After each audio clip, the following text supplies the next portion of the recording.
Now, you can see this graphic right here that one of our graphic guys did, Marcos.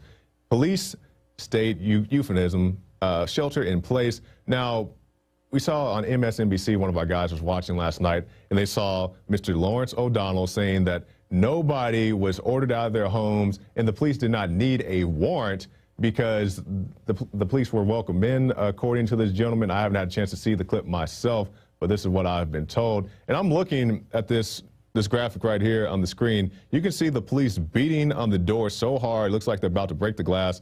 Some guy jumping over the side of the rail, like I'm not exactly sure what he's expecting to come out, except for some normal guy who lives in a normal home in a normal city. But yeah, 3 officers pointing their weapons, and the clip goes on from there.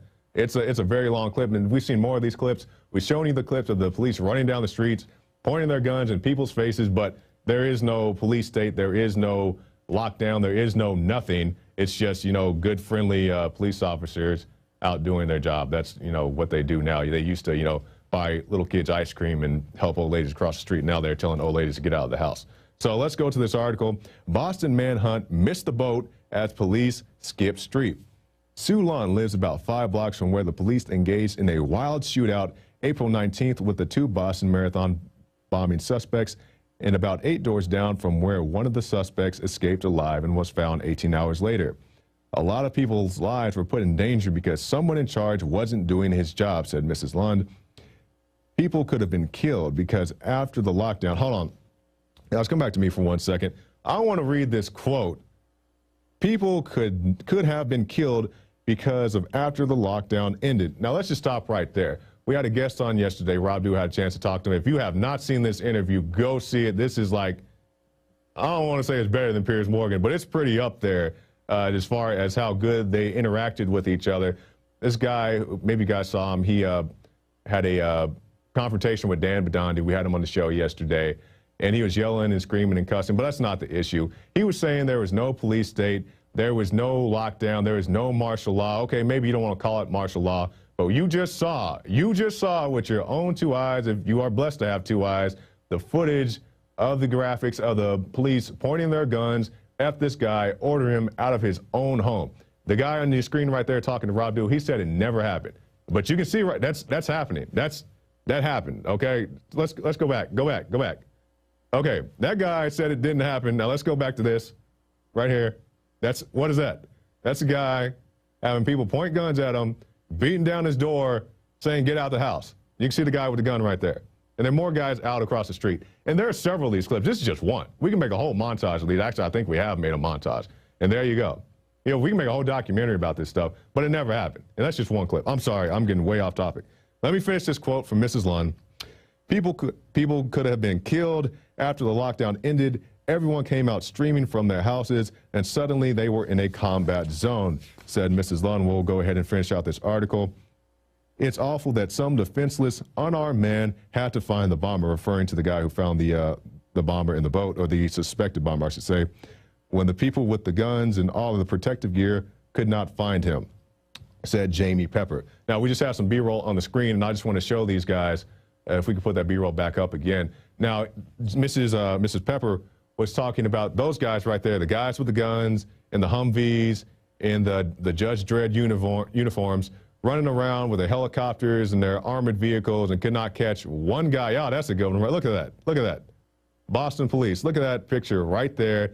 Took all of them, plus the National Guard, plus the FBI, plus the ATF, were bamboozled by one 19-year-old whose only combat experience is on Black Ops and in Mortal Kombat, and he outsmarted everybody.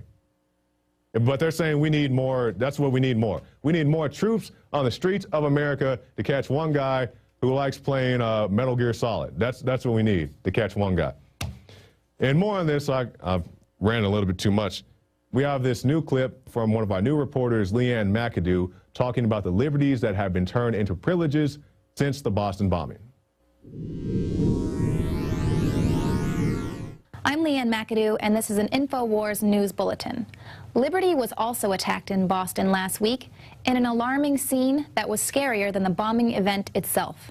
Forced lockdown of an entire city, military tanks riding through the streets, warrantless door-to-door searches by 1,500 militarized police forcing families out of their homes at gunpoint. What may look like a scene from the latest big-budget Hollywood movie was actually America's first taste of martial law following the Boston bombing. Ron Paul called the scene deeply disturbing in a recent interview. Those pictures really concern me. That is such a visual image when you see thousands and thousands of troops, and they weren't your local friendly policemen that were involved. I mean, can you imagine all these people being locked? They became prisoners. It was accepted too easily. It was martial law. Even gun-grabbing liberal Bill Maher sees the writing on the wall. Show some of the pictures of the Boston police, okay? Look at this. I mean, if this is what you have, why don't you invade a country? Show some of the other ones. I mean, go up to Canada, take their oil. Look at these. These are half-tracks. I don't care what you might want to call it, an urban assault vehicle, but this country is becoming a police state, and it is very troubling to me. The excuse for the complete military takeover of Watertown, Massachusetts was the manhunt for a 19-year-old accused of committing a horrific crime.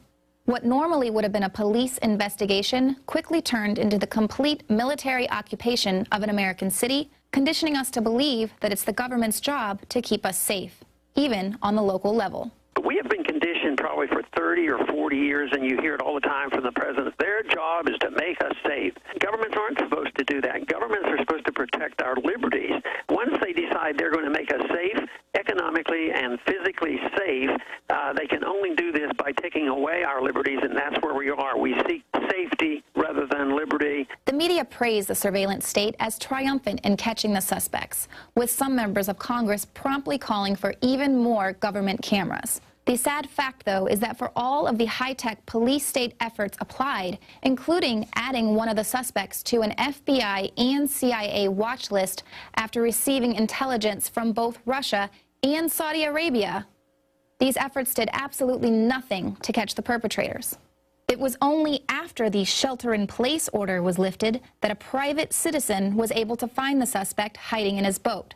Footage willingly submitted by private citizens near the finish line at the time of the bombing helped police identify the suspects. And it was, in fact, the surveillance footage of a private business that allegedly caught the suspects on camera. Now, I get it.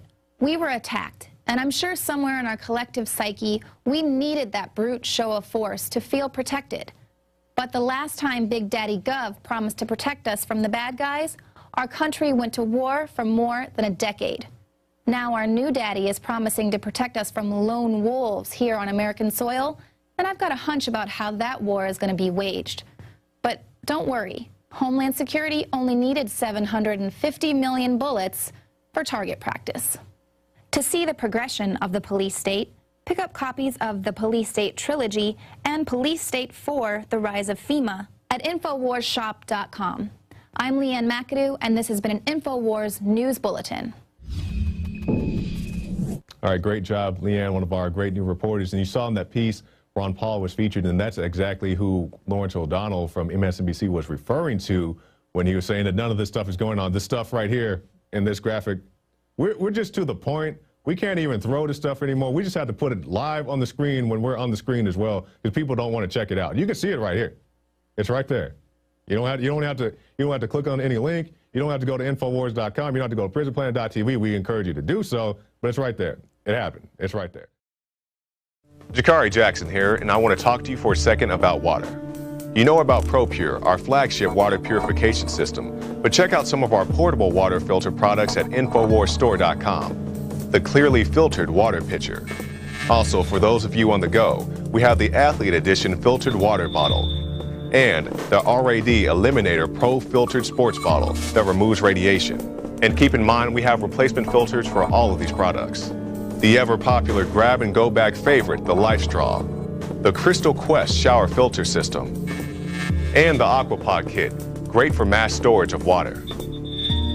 And while you're at the InfoWars shop, pick up a copy of our latest book, 31 Days to Survival.